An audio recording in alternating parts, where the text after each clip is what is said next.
Well, at least John Cena was good in this movie. So Ricky Stanicki. Um, First of all, let's just rip that, rip that script, and just free saying what I want to say about this. You know, no structure. How about that, right? But let's go. Let's get into this. This movie that just came out few from when I watched it, like at least now a week since it came out, or a few days for some. This movie was only interesting because it was rated R. Honestly, the people that were in this movie, I don't think. Well, actually, respectful. I actually like the actors that were here. Again, John Cena. Uh, Biases aside, he was pretty funny actually in this one. Um, this movie was based with about three best friends. Um, One of them was called Dean, Wes, and JT. And a few years ago, almost 20 years ago, um, they had a mishap that eventually turned into a ball of lies up to the point that they were older and marrying and everything, where they every time they did something wrong, they blamed it on someone called Ricky Stanicki, their fourth best friend or the fourth friend of the group that no one but them knew about. And so clearly that was gonna backfire them eventually. And in this movie, it tackled that, I guess. And while they lied another lie, well, after meeting John Cena's character in the story in the beginning, they eventually had to come back because one of the characters had a baby when they left, which was messed up because the reason why they left was because it was another lie of their fake friend, you know, Ricky Stanicki. And so they were like, what the F, man? Hey, when are we gonna meet this guy then? It was his fault. He missed the fucking birth of his own son, right? And so, because he met this guy, Rod, he accidentally gave the number to Dean in the beginning. So from there, because he was pitching that he was an actor and he acts, he does these.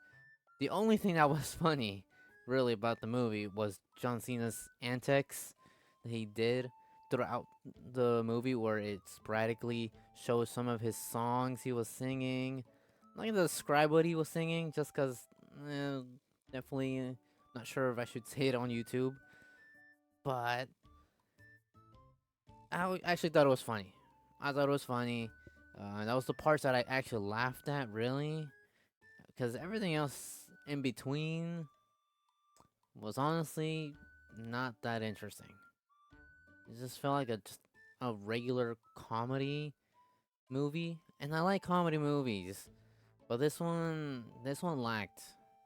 Like, it hit the rated R rating, but it did nothing else but that.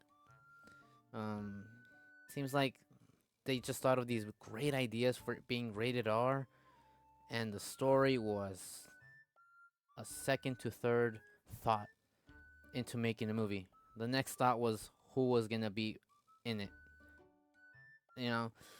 And so throughout the movie, they pretty much uh, lied in front of their families of who this guy is. I mean, sure, he shows up as an actor, fake, right? Um, but in sure an interesting twist, I guess. Rod, I guess, becomes Ricky in in real life. Like, he changes his name, his everything, which was weird. It was like, what? So sudden? It was weird. It was weird. And everything just sort of worked out for all of them conveniently. Every path that was going to go wrong went right, especially for Ricky Stanicki, especially for him. Sure, he had a backstory that, um, he did nothing with his life, or he did. He was good with what he was doing, but he wasn't happy with what he was doing. But it was kind of like, okay, that was like the only story arc we really had of all of the characters in this story.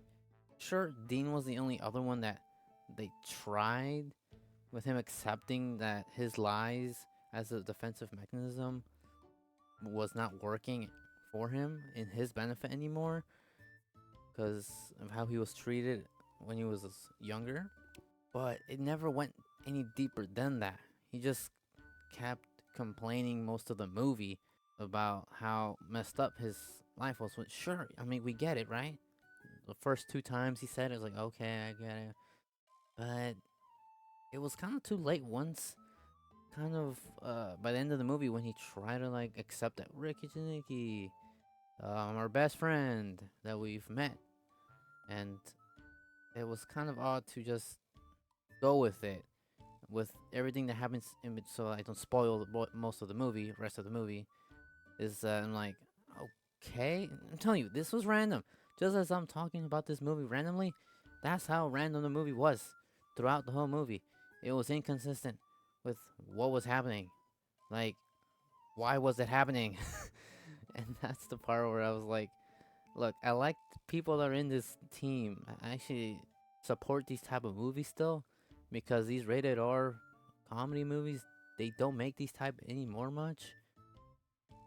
And so that's why I wanted to watch this. I was like, oh, dude, this is like 2000s, 90s, early 2010s comedy movies, bro. I was like, wow, okay, some of these are coming back, you know?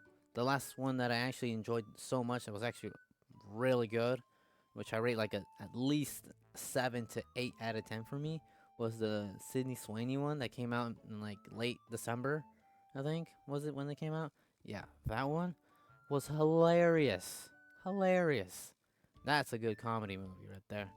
And so I was like, oh shit, okay. Oh, John Cena, all right, all right. Zach was in this, yeah. And also, I actually know who Andrew is, Andrew Santino, who played JT. And I was like, dude, easy. This should be hilarious.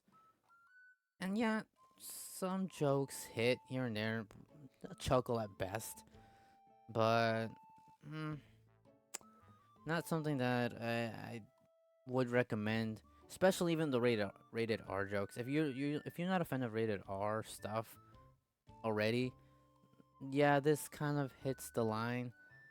One bit that I liked the best was about actually two the two dog thing. Yeah, I know, ridiculous, but I thought that was the best part of the movie. It was funny at the end. Anyways, yeah. Um, but besides that, those type of crude jokes, besides the rated R stuff, I'm telling you, the rated R stuff with John Cena was hilarious. John Cena was great in this. He was great. He was great in this. But everyone else, it was like paper thin. The whole thing was paper thin, from the stakes to the feelings between these characters kind of just flip flopped, and it was just I enjoyed it, but that's just me liking things that are even bad. So it's a little complicated or whatever for me, but not really, because as a reviewer, yeah, no. But if you want to chill, put this in the background, then sure, then it's fine. And not with people that, like, if you were watching this with your family, no. That's, again, it's rated R for a reason, and that's all I can recommend. If you don't want to watch it, you might have a good time. You don't have to watch this one, though. It's really a throwaway movie for fun. But I watched it because I support these type of movies still. You know, good ones are good ones. Like I just said, the Sydney Sweeney one that came out, I like that one. That one was hilarious. And so for this rating, I'd give it a 4 out of 10. So far, one of my lowest scores. But, it's one of those movies that, sure, if you're curious to watch it, watch it. If not, you don't have to. You don't have to. Anyways, until next time, Amore out.